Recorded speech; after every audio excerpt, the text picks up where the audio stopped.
हमारा शरीर मात्र हाड़ मास का पुतला नहीं, विश्व की परम सत्ता समाहित है इसके अंदर। हम तो काम में लेते ही नहीं है। आजकल ज्यादातर ऊर्जा तो ये इस पे ही खर्च कर रहे हैं। भला हो ये थोड़ा दुबई का कम से कम व्हाट्सएप कॉल तो नहीं है, पर लोग होशियार है, व्हाट्सएप नहीं है तो क्या हुआ, वो और क्या है बीटा बीटा, क्या मुझे तो आता ही नहीं, ईटा बीटा टीटा है। हाँ, रास्ते निकाल देते हैं, गलियां उसमें तो होशियार है सभी, रास्ते निकालने में जैसे इनकम टैक्स के निकालते हैं वैसे ही सारे रास्ते निकल गए। पर आपको पता है जो ज्यादा मोबाइल यूज करते हैं, ज्यादा इस पर रहते हैं, बताओ सबसे ज्यादा नुकसान किस चीज को पहुंचता है, कोई बता सकते हो?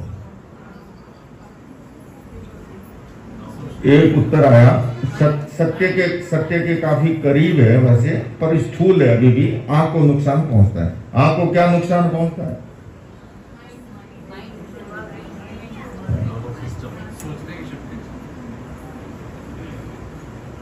कोई कहेंगे आंख की ड्राइनेस हो जाती है, आंखें थक जाती है, पर उससे आगे की जो बातें आई, सबसे बड़ी बात बताता हूं मैं। और माइंड में भी, हमारे माइंड में जो क्रिएटिविटी की जो शक्ति है ना, उसका शट डाउन हो जाता है। जो नई स्फूर्णा होनी चाहिए, क्रिएटिविटी होनी चाहिए, उसका शट डाउन हो जाएगा। जितना अधिक मोबाइल पे रहेगा, इसलिए मैं तो बहुत चिंतित हूं। आजकल हमारी एकदम जन्मते बच्चों को मैं देखता हूं, शायद माँ बाप जितना चलाना नहीं जानते उतना वो जानते हैं। खट खट खट खट ऐसा धड़ाधड़ जो है वो सब कर देते। अभिमन्यु ने तो गर्भ में और कुछ सीखा था, ये आजकल वाले गर्भ से ही सीख के आते हैं, क्योंकि माताएं उसमें लगी रहती है। कई बार तो चूल्हे पे सब्जी जल जाती है। तो बंधु और बहनों, वक्रता योग है, इसलिए ये जो ध्यान के प्रयोग है, मैं फिर से कहूंगा, मैंने एक दिन अवधान विदा का उल्लेख किया था, आनंद गंजी साधक का उल्लेख किया था। ये उन्होंने सिद्धियां प्राप्त कैसे की, यही एक मेथड है। पर ध्यान भी तब घटित होता है जब हमारे भीतर सरलता होती है। हर विधा में कोई अच्छा ज्योतिष का भी जानकार है ना, वाकई में प्रेडिक्शन किसी का मिलता हो तो कहीं न कहीं उसके जीवन में अगर आप देखोगे, उसके जीवन में अधिक लोभ नहीं होगा, अधिक छल कपट प्रपंच नहीं होगा, नहीं तो सिद्धि मिलती नहीं है। जितनी भी सिद्धियां हैं वो होशियारी से नहीं मिलती है, वो सरलता से मिलती है, वो ऋजुता से मिलती है, वो निर्मलता से मिलती है, वो पवित्रता से मिलती है। मौर्य देवी माता हाथी के ओहदे पे बैठे हुए पंचेंद्रिय प्राणी पे सोने चांदी से लदी हुई और सिद्धि को पा लिया, उन्होंने साध्य को पा लिया। बाहुबली के भीतर एक अहंकार का शल्य रहा, भले ही अड़ी खम बिजली के खंबे की तरह खड़े रहे कायिक सर्ग में, तपस्या भी थी, पर साध्य तब तक नहीं पा पाए जब तक ब्राह्मी और सुंदरी ने प्रतिबोध नहीं दिया, वीरा मारा गस्सु उतरो, और भीतर का अहंकार का शल्य खत्म नहीं हुआ। तो आज के दिन ये बड़ा महत्वपूर्ण विषय है। मैं आपसे निवेदन करना चाहूंगा बंधुओं और बहनों, वाकई में पर्युषण पर्व को सार्थक बनाना चाहते हो तो अभी तो हम इंटरवल तक पहुंचे हैं, मध्यांतरी वो पहुंचे हैं दरवाजे पे, है ना। समश्री पे खमत खावने अच्छे ढंग से कौन कर पाएगा? जो सरल बन जाएगा, जो रिजु बन जाएगा। भीतर में अगर ये भाव रहेगा, अरे मैं तो बड़ा हूं, मैं क्यों सामने जाऊं, अरे उसने कहा था, मैंने थोड़ी कहा था, गलती तो उसने की थी, मैं कहेगा खमत खावना करूं, तो हो गया फिर पोजीशन और समश्री सब ऐसे ही चले जाएंगे। बंधुओं और बहनों, अध्यात्म के क्षेत्र में कोई छोटे बाप का बड़ा नहीं होता है। और वाकई में 10 तो बज गए, मुझे कुछ याद आ रहा था, लेकिन उसको आगे लेंगे, किसी दिन लेंगे, क्योंकि समय का अनुशासन मुझे भी रखना चाहिए, सबको रखना चाहिए। आपके मन का कोई प्रश्न हो तो 1-2 मिनट में ले लेता हूँ, ज़्यादा तो प्रश्न आते ही नहीं है, क्योंकि दुबई वाले सारे सामायिक हैं इनको। यहाँ केवल बच्चों में प्रश्न है, बड़े बड़ों के सबके समाधान हो गए। ये तो 24 कैरेट वाले हैं, इनके कोई प्रश्न नहीं।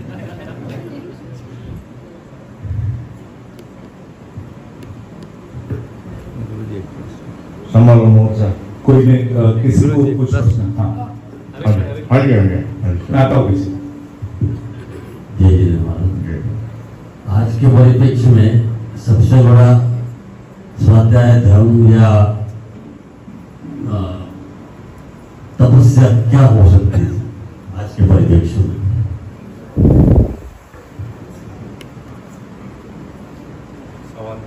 हाँ, बड़ा अच्छा प्रश्न है, गहरा प्रश्न है कि आज के परिप्रेक्ष्य में धर्म का सबसे बड़ा तत्व क्या हो सकता है। सबसे बड़ा तत्व यह है कि हम फेसबुक पे हमारे हजारों फ्रेंड हैं, लेकिन अपने खुद के फेस से हम परिचित नहीं हैं। ये आज के युग की त्रासदी है। सारी दुनिया के दोस्त हम दूरबीन की तरह देख लेंगे, लेकिन खुद का बड़े से बड़ा भी हमको छोटे से छिद्र के रूप में भी दिखाई देता है। तो सबसे बड़ा महत्वपूर्ण है अपने आप का स्वयं का स्वाध्याय, आत्मावलोकन, आत्मप्रतिलेखन, आत्मनिरीक्षण। ये सबसे बड़ा तत्व है। जिसने इसको अपना लिया उसका बेड़ा पार हो गया। जी प्रणाम। I would like to know difference between खमत खामना and मिच्छामी दुक्कडम, which कौन सा appropriate word होता है and what does it देखिए, mean? मैं समझ गया, बहुत अच्छा प्रश्न है ये भी। मूलतः जो महावीर के दर्शन में जो हार्द है क्षमा याचना का, वो खमत खामना ज्यादा नजदीक है। लेकिन कभी कभी ये जरूर है कि जो लोक भाषा एक होती है, देखिए लोक भाषा, और एक होती है मूल तत्व। तो मूल तत्व के करीब तो है खमत खामना, लेकिन प्रचलित भाषा में जो चल पड़ता है फॉरगिवनेस भी उसके नजदीक का है। अब जो इंग्लिश समझने वाला है वो फॉरगिवनेस की बात करेगा, गुजराती बेस ज्यादा है, वो मिच्छामी दुक्कडम की ज्यादा बात होती है, जहां जो कल्चर चल जाता है। पर मूलतः आगम के अनुसार अगर हम उस बात को करेंगे तो खमत खामना ज्यादा नजदीक है उस बात। जी ये आखिरी, ठीक है। जय जिनेंद्र। जय जय। नीचे आपको नमस्ते करता हूँ मैं। जी मेरा नाम सुबोध जैन है जी। मेरे मन में कई बार विचार आता है, जैसे आप फरमा रहे थे कि सरलता लानी चाहिए जीवन में जी। लेकिन अक्सर ये देखा जाता है कि जो व्यक्ति सरल है स्वभाव में, उसके संपर्क में आने वाले व्यक्ति उसका मिसयूज ही करते हैं। तो कैसा है? लेकिन वो अगले मुकाम पे जाने के बाद मिसयूज करने वाले फ्यूज हो जाते हैं। क्या बात है।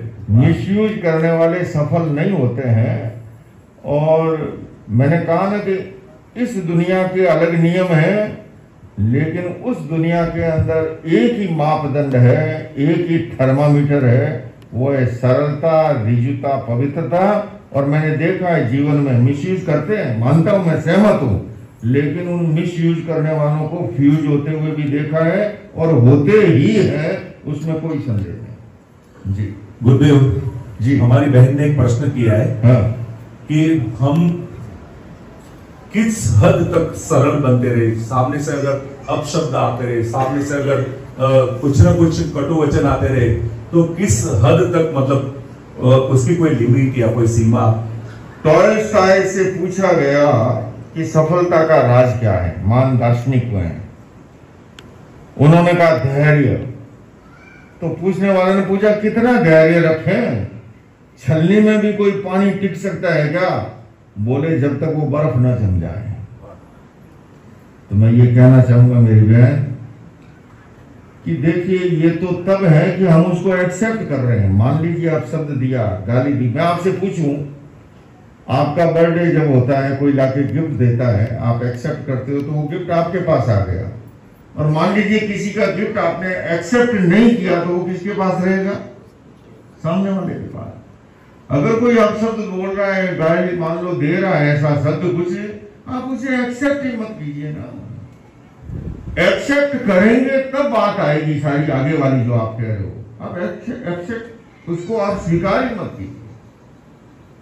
और यही तरीका है शांत सुखी आनंदमय जीवन का, है ना। शीरो खाता भी दांत घिसे तो घिसण दो, और रस्तो चालता भी लोग हंसे तो हंस दो। दुनिया की परवाह मत करो। बाप और बेटे जा रहे थे गधे की सवारी करके जी, तो लोगों ने देखा, अरे बोले ये साले इस कलयुग में मस्टर्ड दोनों बैठे हैं इसके ऊपर है, इस प्राणी के ऊपर।